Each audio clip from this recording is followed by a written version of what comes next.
there. I am starting my brown inks series. Well, words aren't coming to me very well right now. But anyway, in my last video, I was introducing this series, and it's basically 15 brown inks that I'm trying out in this Lamy Safari. And I'm gonna be trying out different nib sizes, and basically my goal is to explore these brown inks because I haven't really given them the best chance at convincing me. And yeah, I'm just curious to do a series like this and do a little review. And I thought it would be an interesting video series. So this is the setup that I have for rating and reviewing this ink. I'll end up going through those afterwards once I've kind of actually figured out what my thoughts are. But so I've already inked this Lamy Safari with all the rest of the Herbin Cacao Du Bresil.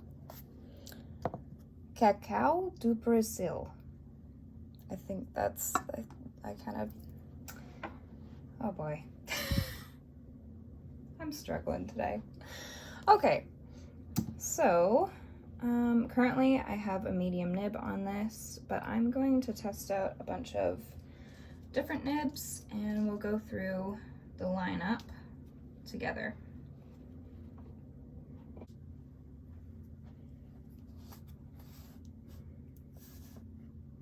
Okay, so this is going to be my extra fine nib. And let's see. Great. Let's see if we can get it writing.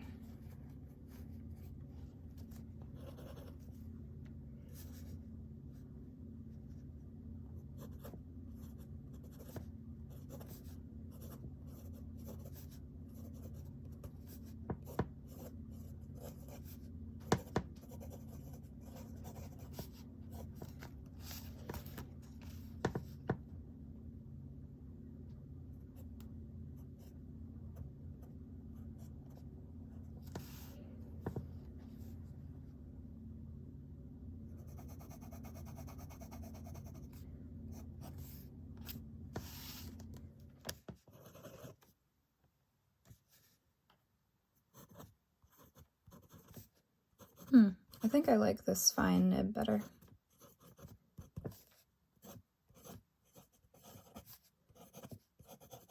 Yeah, definitely.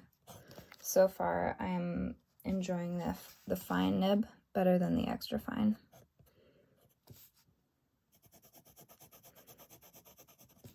I like the flow of that. And the line width is nice. This is actually quite a black looking ink. It's very dark. And I don't tend to use very dark inks. So this is a little bit different for me, I guess.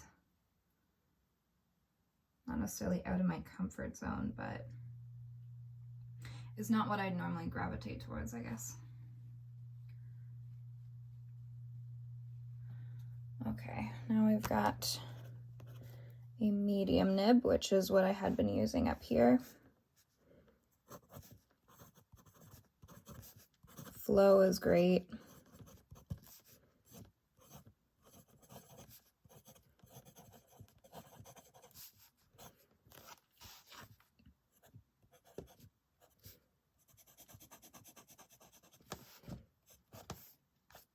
I wouldn't say that this is a particularly wet ink, at least to my, like, from what I've been experiencing so far.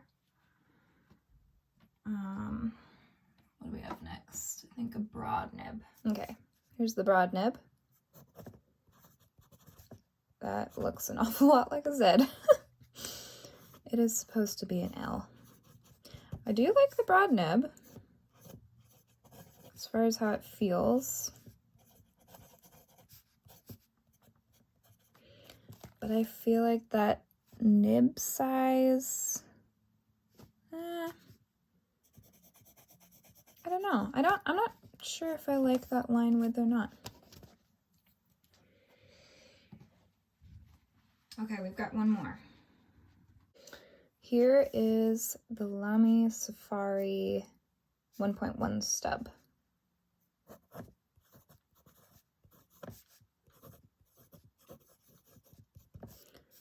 So far, not a big fan of this one. I think it seems a little bit too dry.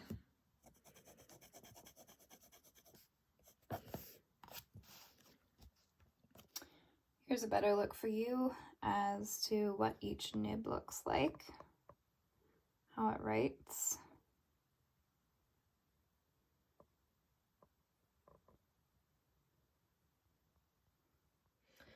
So at this point, I'm now just trying to decide what nib I liked better, and I'm gonna end up writing with that for, I'll give it a good try. Probably if I have enough ink, then I'll do a full page of writing. And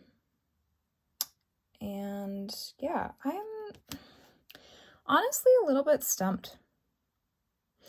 I think I would go with either the fine, medium, or broad. Maybe not, well, yeah. I'm having a hard time making a decision on this one. I didn't like the extra fine, so that one we can definitely say no to. And I thought that the 1.1 stub was just a little bit too dry. Let's try the fine. And we'll see what I think of that. I've got the fine nib back on.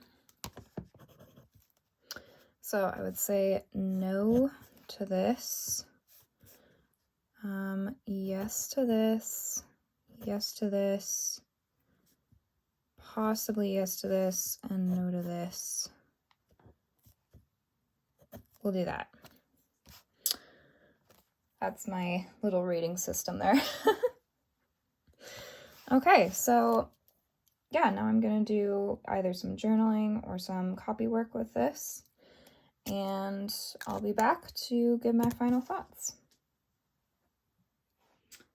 Okay, so I moved to some better lighting because I feel like this shows the ink color a lot better. And I know I started with a fine nib to do my test writing, but I went back to the medium and I was a lot happier with this nib. So basically this was a very quick test. I did not spend a whole lot of time on it, but I did give it enough time, I think, that I've come to a conclusion of what I think of the color. I gave it a 5 out of 10. And for the flow scale, so that's like how wet or dry the ink is, then it's a little bit, maybe slightly on the wet side of average, but it's pretty average. Readability, of course, is great because it's such a dark ink. I mean, I think you can see that from the writing sample here, which is not focusing very well. There we go.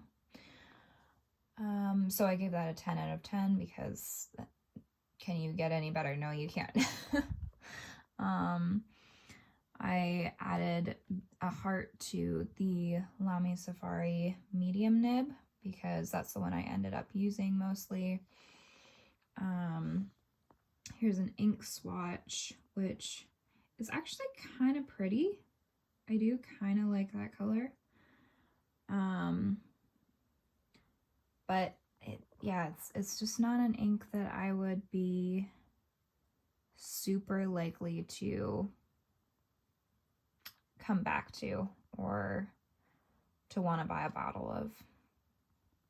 So I gave it an overall rating of 6 out of 10. You can see my little hearts there to show that as well. And yeah, that is the first ink. I don't think it was just rather unexciting, I guess.